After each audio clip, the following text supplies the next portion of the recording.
గిరిజనుల భాష భోలిని రాజ్యాంగంలోని ఆర్టికల్ 8లో చేర్చాలని లంబాడాలు డిమాండ్ చేశారు. గ్రామ పంచాయతీలుగా ఉన్న తాండాలను రెవెన్యూ గ్రామ పంచాయతీలుగా మార్చాలని కోరారు.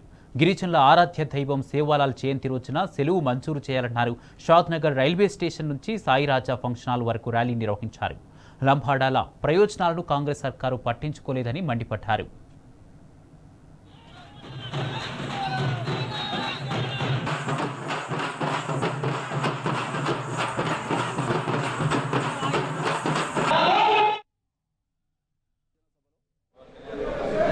లంబాడీల భాష అయిన గోర్ బోలి భాషను భారత రాజ్యాంగంలోని 8వ షెడ్యూల్లో చేర్చాలని డిమాండ్ చేస్తూ, అదేవిధంగా సంత్ శ్రీ సేవాలాల్ మహారాజ్ జయంతిని అధికారికంగా సెలవు దినంగా ప్రకటించాలని చెప్పి డిమాండ్ చేస్తూ ఈరోజు ఇక్కడ ఈ సభ నిర్వహించడం జరిగింది.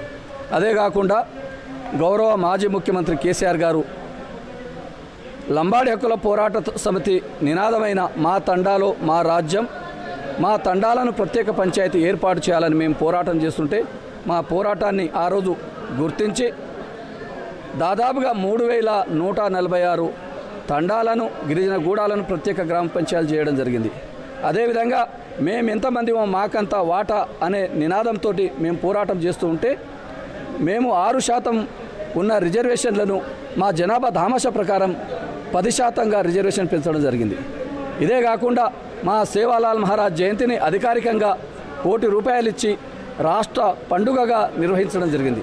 మేము డిమాండ్ చేసేది ఏంటంటే, గోవాలో ఉన్న కొంకిణి జాతి 20,000 మంది కొంకిణి జాతిని భారత రాజ్యాంగంలో గుర్తించరు. కానీ ఈ భారతదేశంలో 14 కోట్ల మంది ఉన్న మా గోర్ బంజారాలను, మా భాష మా సంస్కృతిని కాపాడడం కోసం ఇంతమంది ఉన్న మేము మా భాషను ఇప్పటి వరకు భారత రాజ్యాంగంలో చేర్చకపోవడాన్ని మేము వ్యతిరేకిస్తూ మేము పోరాటం చేయడం జరిగింది.